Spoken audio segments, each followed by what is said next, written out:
오늘 봉독한 요한복음 15장은 포도나무 비유라고 알려져 있는 그런 말씀입니다. 본문 말씀을 중심으로 열매 맺는 삶의 비결이라는 제목으로 말씀을 전하고자 합니다. 오늘 우중에 교회 오시느라고 수고 많이 하셨습니다. 요즘 우리들은 그럼에도 불구하고 이 좋은 계절, 가을을 만끽하고 있습니다. 어제는 강원도 홍천 즈음에 우리 차수창 집사님, 복효경 원사님이 새롭게 준비한 전원주택에 방문해서 멋진 시간을 보내었습니다.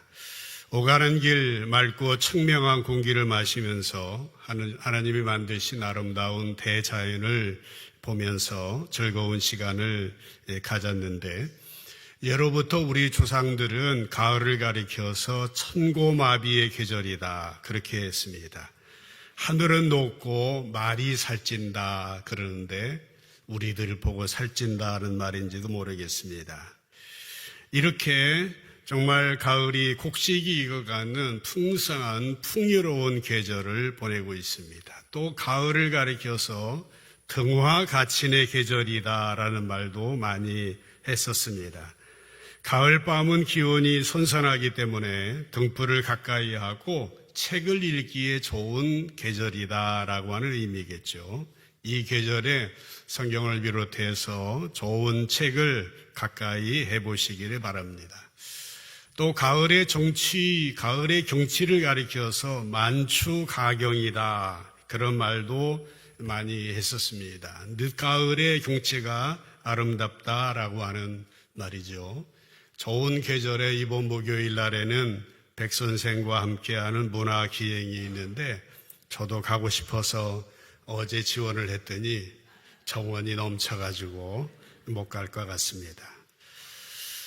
노년에 솔로몬이 썼다고 알려진 전도서 3장 1절 말씀에 보면은 범사의 기한이 있고 천하만사가 다 때가 있다 그런 말이 있습니다. 범사의 모든 일에 기한이 있다라는 것입니다. 천하만사가 다 때가 있다라는 말이죠.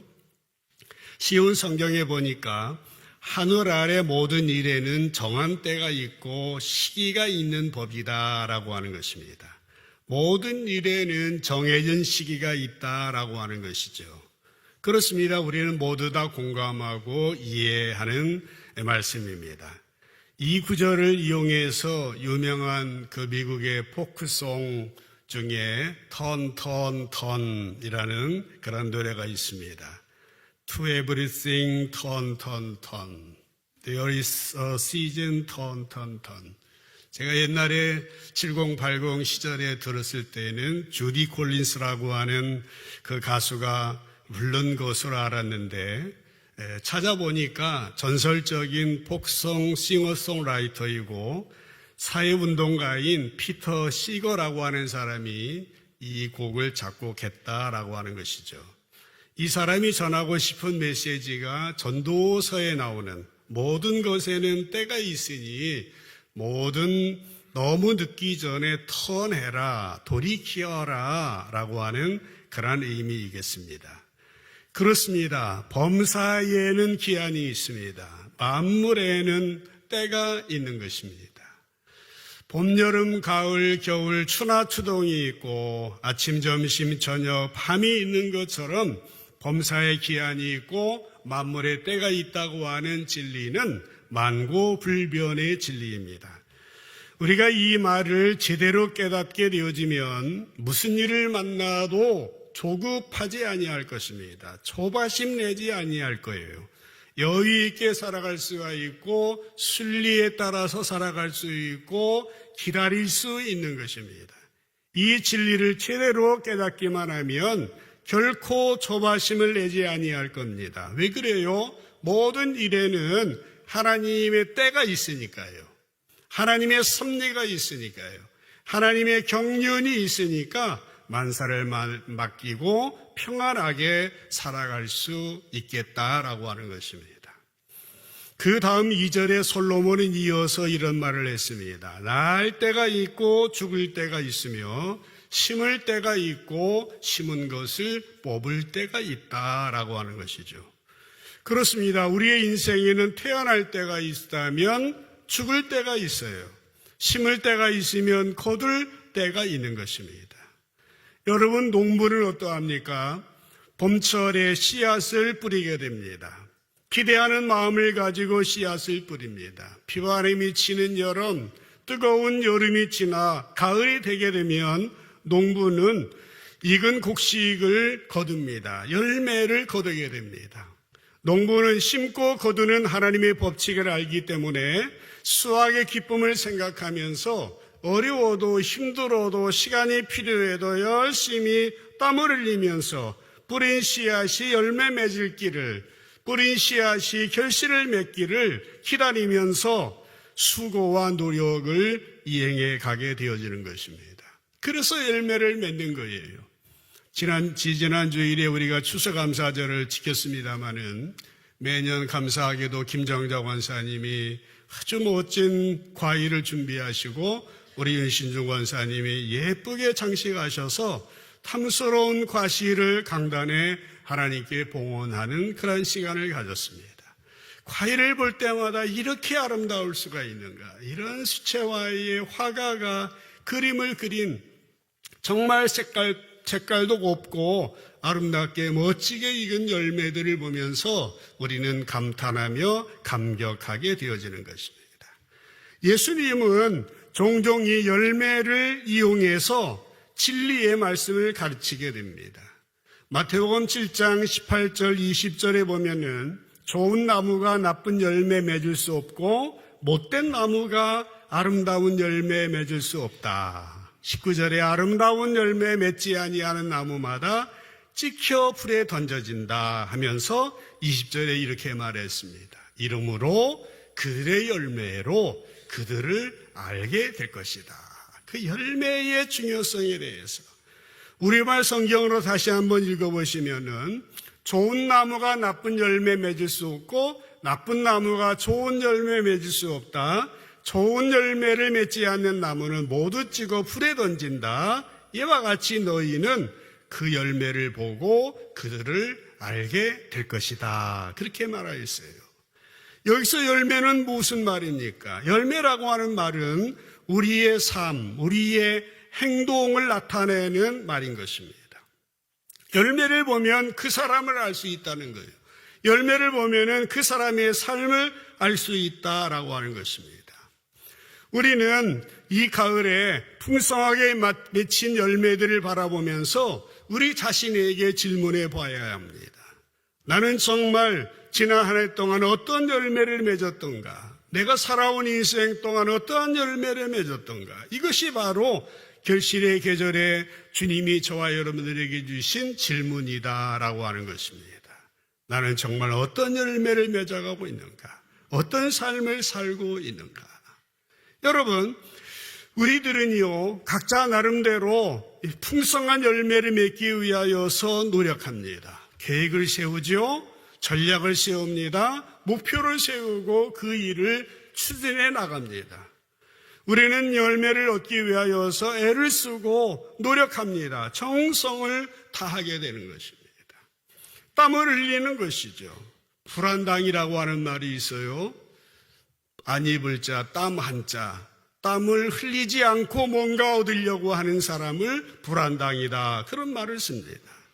우리가 최선을 다할 때에 수고한 만큼 열매를 거둘 수가 있는 겁니다. 이것은 만고 불변의 진리인 것입니다. 우리는 애를 써야 됩니다. 수고해야 됩니다. 노력해야 됩니다. 열심히 공부해야 됩니다. 우리 안에 이제 공급을 해줘야 됩니다. 인푸트를 해줘야 됩니다. 그래야 아웃푸트가 일어나게 되어 있는 것이지요. 그런데 동시에 솔로몬이 시편 127편에서 이제 이런 말을 하였습니다. 이 솔로몬의 시라는 표제어가 붙어 있고 그 옆에 성전에 올라가면서 부른 노래다라고 하는 부제 설명이 있습니다. 1절에 보시면은 시편 127편 여호와께서 집을 세우지 아니하시면 세우는 자의 수고가 헛되고 여호와께서 성을 지키지 아니하시면 파수꾼의 깨어있음이 헛되다라고 말했어요. 여호와께서 집을 세우지 않고 성을 지키지 아니하시면 아무리 세워봤자 아무리 깨어있어봤자 헛되다라고 하는 말이에요. 세 번역으로 또 읽어볼게요. 주님께서 집을 세우지 아니하시면 집을 세우는 사람의 수고가 헛되며 주님께서 성을 지키지 아니하시면 파수꾼의 깨어있음이 헛된 일이다 하면서 2절에 일찍 일어나고 늦게 눕는 거, 먹고 살려고 애써 수고하는 모든 일이 헛된 일이다 라는 말씀이 나오고 있어요. 여러분 무슨 말입니까? 우리가 무언가 열매를 얻기 위해서 잠도 제대로 자지 아니하고 먹을 것도 제대로 먹지 못하면서 애를 쓰고 수고하고 땀을 흘리며 노력을 하는 거예요. 그러면 어떻게 되어야 맞습니까? 그만한 대가가 주어지고 수고에 걸맞는 열매가 나와야 마땅한 일이에요. 그런데 열심히 애를 썼어요. 열심히 수고했습니다. 그러나 그럼에도 불구하고 그 수고에 맞는 결과가 나오지 않을 때에 우리는 어떻게 됩니까? 실망합니다. 낙심에 빠지게 됩니다. 하나님이 정말 나를 사랑하십니까? 정말 살아계시는 거 맞습니까? 그렇게 하나님에 대해서 원망하기도 하는 것이에요. 그런데 오늘 시인 솔로몬은 시편 127편에서 우리가 생각하는 것과는 다른 차원의 열매 맺는 삶의 비결을 소개하고 있더라라고 하는 것입니다. 다시 시편 127편 2절만 한번 보겠어요. 2절에 보면은 전반에 너희가 일찍 일어나며 늦게 누우며 수고의 떡을 먹는 것이 헛되다라고 하는 겁니다. 세 번역에 보면은 일찍 일어나고 늦게 눕는 거, 먹고 살려고 애써 수고하는 모든 일이 헛된 일이다라고 하는 거예요. 성경입니다. 솔로몬의 고백입니다. 여러분 무슨 말이에요? 시인은 전혀 차원이 다른 열매 맺는 비결에 대하여서 말하고 있는 것입니다. 내가 수고한 만큼 열매를 거두는 것이 아니다. 내가 애쓴 만큼, 내가 투자한 만큼 열매를 거두는 것이 아니라 내가 수고하지 않았음에도 불구하고 내가 애쓰지 않았음에도 불구하고 하나님의 은혜로 하나님의 간섭으로 열매를 맺게 된다라고 하는 말입니다. 여러분 얼마나 이해가 되시는지 이해가 안 되시는지 모르겠습니다. 다시 말씀드립니다. 우리는 분명히 수고해야 됩니다. 땀을 흘려야 돼요. 노력하셔야 됩니다. 그래야 열매를 맺습니다. 이것은 망고불변의 진리입니다. 그러나 오늘 시인은 다른 차원의 이야기를 하고 있더라라고 하는 것입니다. 시인의 말은 그렇습니다. 내가 아무리 수고하고 애를 써도 열매를 거두지 못할 수 있다. 도리어 내가 수고하지 않고 애쓰지 않았음에도 불구하고 열매를 맺을 수 있음에 대하여서 말하고 있는데 오늘 성령님께서 저와 여러분들에게 깨달음의 은혜를 주셔서 이 말씀이 오해가 없이 이 말씀의 진정한 의미를 깨닫고 정말 우리의 삶 속에 건강한 신앙으로 세워졌으면 좋겠습니다. 여러분, 우리가 이렇게 차원이 다른 열매 맺는 비결을 이해하기 위해서는 무엇보다도 먼저 실패를 경험해 봐야 합니다. 시인은 그래서 그런 말을 했어요. 수고의 떡을 먹음이 헛되다. 수고해서 막 노력해서 애를 써서 떡을 얻었는데 헛된 일이다. 먹고 살려고 애써 수고하는 모든 일이 헛된 일이다라고 말하였어요. 여러분, 우리가 아무리 애써도 열매 맺지 못하는 경우가 있다는 말을 우리가 제대로 깨달을 때에 오늘 우리가 함께 읽었던 예수님이 주신 이 말씀을 이해하게 되어지는 것입니다. 예수님 오늘 본문 4절에서 뭐라고 말씀하고 있습니까? 내 안에 거해라. 나도 너희 안에 거하겠다. 가지가 포도나무에 붙어 있지 아니하면 스스로 열매를 맺을 수 없음 같이 너희도 내 안에 있지 아니하면은 열매를 맺지 못할 거다라고 말씀해 주셨습니다. 이 말씀을 통하여 정말 여러분 포도나무를 예를 들어서 쉽게 말씀을 해 주셨죠. 한번 생각해 보세요. 포도나무에 열매가 열리기 위해서 포도나무는 어떤 일을 해야 됩니까?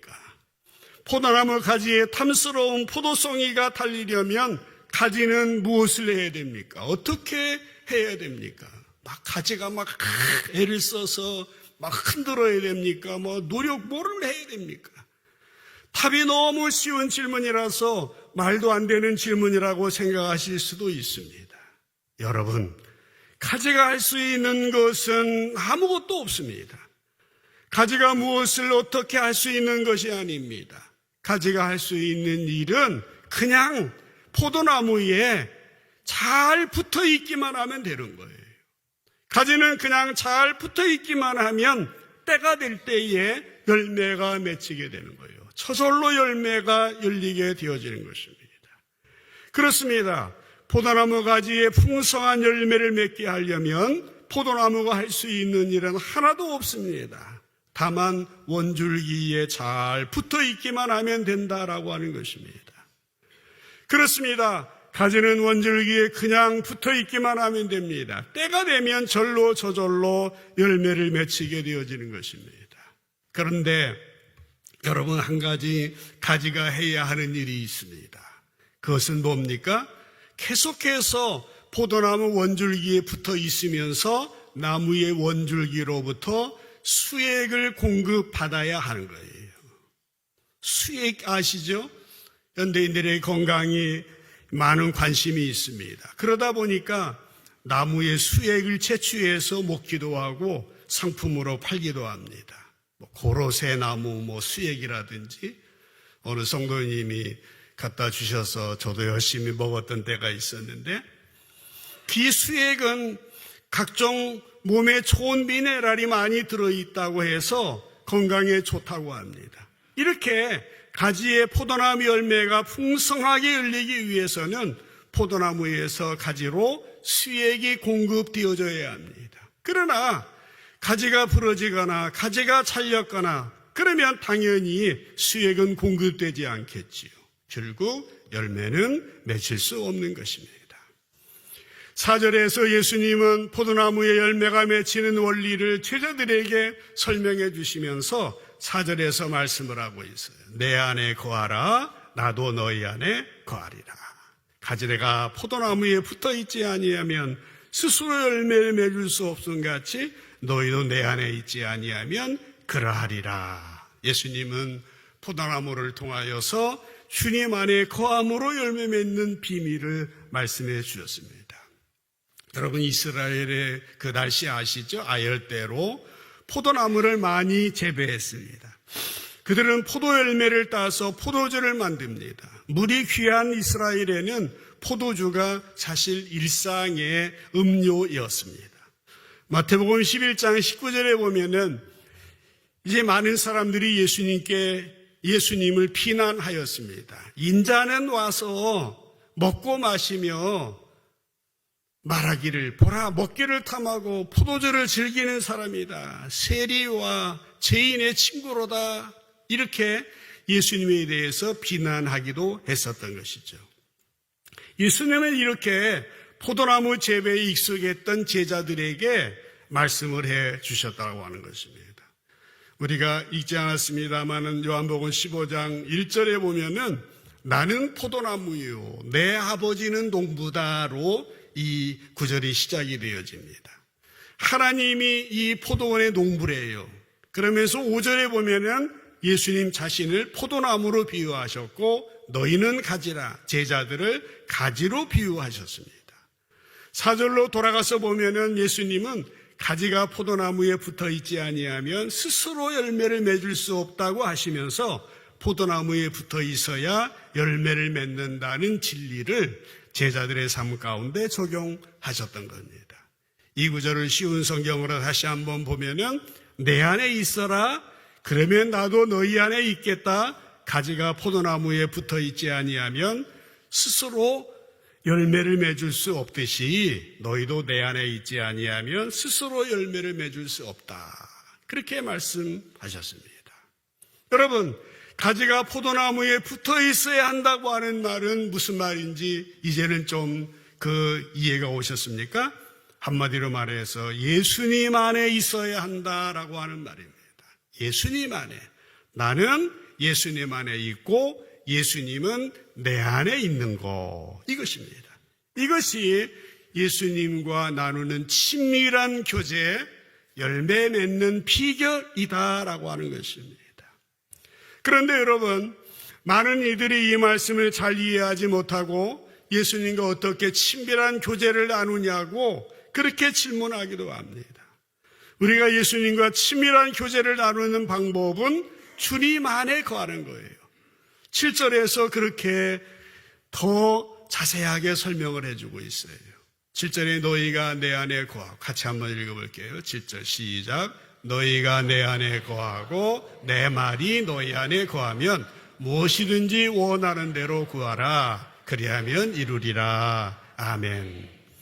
우리가 주님 안에 있고 주님이 내 안에 있다. 친밀한 교제라고 말씀했는데 여기에는 조금 더 자세하게 설명했어요.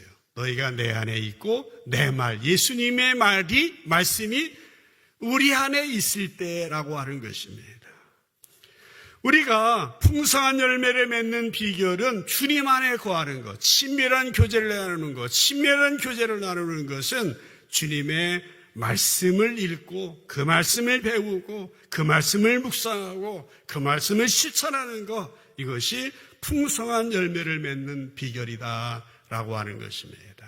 사랑하는 성도 여러분, 이 풍성한 가을의 이 계절에 우리가 살아가고 있습니다. 아름다운 이 대자연을 보면서 열매, 우리의 삶, 우리의 행동을 생각하면서 나에게 어떤 열매가 있는가, 없는가. 부디 오늘 주신 주님의 말씀 기억하여서 열심으로 수고하고 땀을 흘리며 노력하시지만은 그러나 얻은 것이 없다 할지라도 하나님의 때에 하나님이 주시는 아름다운 열매 있는 비결을 통하여 풍성한 열매로 주께 영광 올려드린 여러분 되기를 주님의 이름으로 간절히 축복합니다. 마지막으로 8절에 보면은 예수님께서는 이 풍성한 열매를 맺는 것이 얼마나 중요한지에 대하여서 말씀을 하고 계십니다. 너희가 열매를 많이 맺으면 내 아버지께 영광을 받으실 것이고 아버지께서 영광을 받을 것이고 너희는 내 제자가 될 것이다 라고 하는 말씀이에요. 이것이 열매 맺어야 되는 이유인 것입니다. 그리스도의 삶에서 열매 맺는 삶이 얼마나 중요한지 그 중요성을 일깨워주고 있는 것입니다. 지난주에 말씀을 나눴습니다마는 여러분, 우리들은 어떤 사람입니까? 구원받아 하나님의 백성이 되었습니다. 천국 백성이 되었습니다. 우리는 그것으로 끝납니까? 우리들이 삶의 현장에 나아가 가정에서, 학교에서, 일터에서 나아가서 하나님이 통치하시고 다스리시는 그 하나님 나라 신앙인으로 하나님 우리 각 사람이 주신 은사와 재능을 이용해서 세상에 영향을 끼치고 소금으로 빛의 역할을 다하는 진정 하나님 나라 신앙인으로 사용되어져야 한다고 하는 것입니다. 주님과의 교제, 주님 안에 거함으로 주님 말씀 가운데 있는 목적이 바로 이것입니다. 열매를 많이 맺으면 내 아버지께서 뭐라고 했어요? 영광을 받으실 것이요 라고. 나를 드러내는 것이 아니에요. 아버지께서 영광을 받을 것이요. 그리고 우리들은 하나님 나라의 제자가 되리라 라고 하는 말씀인 것입니다. 사랑하는 성도 여러분, 우리가 열매를 맺는 것은 선택사항이 아닙니다. 의무사항이에요. 우리는 꼭 열매를 맺어야 됩니다. 우리가 신앙생활을 하면서 열매를 맺어도 되고 상황이 의치 아니하니까 열매를 맺지 아니하도 된다. 그렇게 생각하시면 안 되는 겁니다. 우리는 꼭 열매를 맺어야 되는 것입니다. 예수님의 하신 말씀 열매는 뭡니까? 열매로서 하나님께 영광을 올려드리고 예수님의 제자라고 하는 것을 증명하는 거다라고 하는 것입니다. 우리가 진정 그리스도인이라면, 주님의 백성이라면, 주님의 나라의 제자라고 한다면은 이제 열매가 그리스도인임을 증명하는 것이에요. 우리가 어떤 특별한 신분증을 가지고 다니지 아니한다 할지라도 열매가 있으면 내가 예수님의 제자인 것을 증명할 수 있다라고 하는 것입니다. 그래서 이 땅에 하나님이 주인으로 왕으로 통치하시고 다스리시는 그 나라 신앙인이 되어야 한다라고 하는 거예요. 허드슨 테일러라고 하는 유명한 중국의 선교사님이 계십니다. 사진에 나오는 분인데 이분은 중국 선교에 물을 연 분이에요. 성경을 중국어로 번역하기도 했죠. 이분의 선교를 페이스 미션, 믿음 선교라고 그렇게 칭하기도 합니다. 이분은 중국의 내지 선교, 오지 선교를 개척한 분인데요. 이분이 사역하기 이전에 중국 선교사들은 주로 항구 도시를 중심으로 선교를 했어요. 그러나 이 허드슨 테일러는 교통과 통신 시설이 없는 깊숙한 오지로 내지로 들어가서 선교를 합니다. 당시 사람들은 그런 모습을 이해하지 못했습니다. 왜 그렇게 위험한 내륙으로 들어가려고 하냐고, 자기 공명시 때문에 그런다고 피난을 하게 되었습니다. 하지만 그는 철저하게 하나님을 의지함으로 이 사명을 감당하게 되었고, 이런 영향력으로 후에는 수많은 사람들이 중국 내지 선교를 위하여서 헌신하게 되었던 것이죠. 물론 그가 처음부터 이렇게 성공적인 것은 아니었습니다. 그의 사역의 초기에는 선교의 업적을 남겨야지, 실적을 남겨야지 하는 강박관념에 사로잡혀서 거의 폐인이 되다시피 했었습니다. 그는 시리와 낙담에 빠져 있었던 어느 날 요한복음 15장 5절 말씀을 묵상하고 있었어요. 그때 그는 큰 깨달음을 얻습니다. 나는 포도나무고 너희는 가지다. 그가 내 안에, 내가 그 안에 거하면 사람이 열매를 많이 맺는데 나를 떠나면 너희가 아무것도 할 수 없느니라 하는 이 말씀을 읽었을 때에 마음속에 감동이 오게 되었어요. 무릎을 꿇고 회개하며 하나님 앞에 기도하며 결단하며 다짐을 했습니다. 그때부터요 그는 선교 전략을 수정하게 되었고 주님 안에 머물러 교제하는 일에 힘쓰기 시작하였습니다. 그런데 그때로부터 놀라웠게도 선교의 열매가 아름답게 맺히기 시작했던 것이에요. 그것이 바로 페이스 미션, 믿음 선교였다라고 하는 것입니다. 사랑하는 성도 여러분, 그의 이야기를 오늘 우리에게 적용할 수 있습니다. 우리는 그리스도인의 삶은 열매 맺는 삶입니다. 우리의 삶에는 분명히 열매가 있어야 됩니다. 다행히 추수감사절 이전에 이 설교를 하지 않게 돼서 다행입니다. 이 설교를 하면은 헌금 많이 내라라고 이 설교하는 줄로 생각을 종종 하시니까. 그러나 오늘 이 열매는 뭡니까? 우리의 삶이라고 그랬어요. 우리의 행동이다라고 했습니다. 그리스도의 삶은 열매 맺는 삶이어야 됩니다. 하나님께 영광 올려드리고 주님의 제자로서 살아가는 삶입니다. 그런데 이 열매는 나의 노력과 열심으로 맺어지는 것이 아닙니다. 이 열매는 포도나무의 원줄기이신 주님과 친밀한 교제를 나누면서 하나님의 은혜로 맺어지는 것이다 라고 하는 겁니다.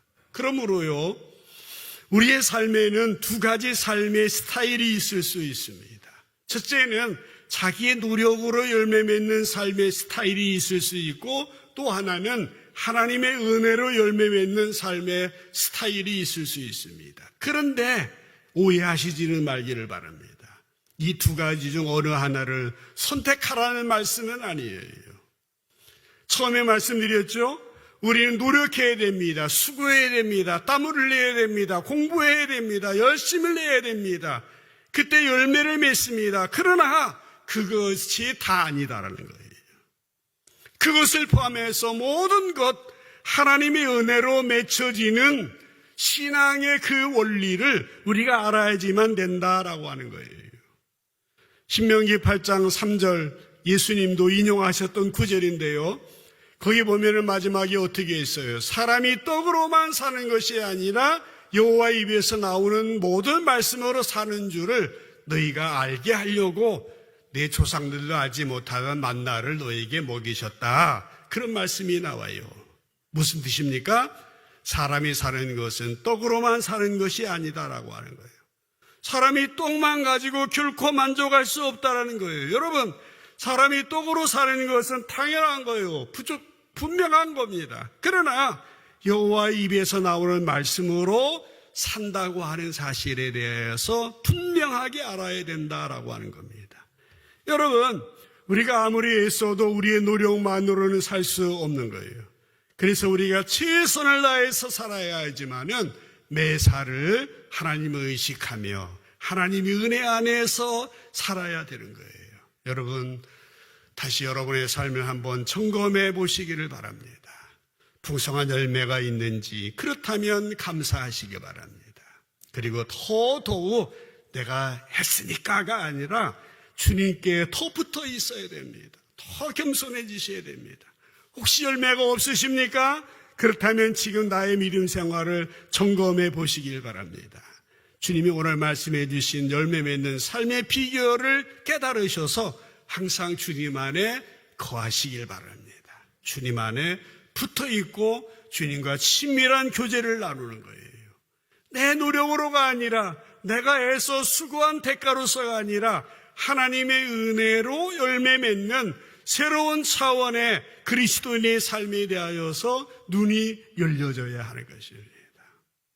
저는 종종 그 결혼식 주례할 때 주례사로 하나 더하기 하나는 둘이 아니고 하나 더하기 하나는 하나입니다. 그런 말씀을 할 때가 있었습니다. 그게 무슨 말입니까? 우리 신앙의 세계에는 이거 했으니까 이거 주시고 이거 했으니까 이거 주시고 인과응보의 신앙이 아닙니다. 이건 진리 속에 들어있습니다만은 그러나 보이지 않는 더 다른 차원이 있다라고 하는 것입니다. 그게 하나님의 경륜, 하나님의 섭리라고 하는 겁니다. 말씀을 정리하겠습니다. 여러분, 열매 맺는 삶의 비결이 뭐라고 그랬습니까? 물론 열심히 노력하고 수고하고 일해야 됩니다. 그러나 결국 이루어 주시는 분은 누구냐? 바로 주님이시다라고 하는 것입니다. 그러므로 우리는 우리 안에 계신 주님의 은혜 때문에 내가 살아있고 내 건강을 유지할 수 있고 내가 지금 이렇게 존재하고 있다고 하는 것, 믿음으로 고백하는 신앙인들이 되어야 됩니다. 그래서 여러분의 신앙은 그저 보이는 그것만으로 아니라 새로운 차원의 제자의 삶에 눈이 떠져서 정말 이 세상에 하나님 나라 신앙인으로서 선한 영향력을 드러내고 소금과 빛의 사명을 다하는 우리 성도님들 모두 되시기를 주님의 이름으로 간절히 축원합니다. 기도합시다.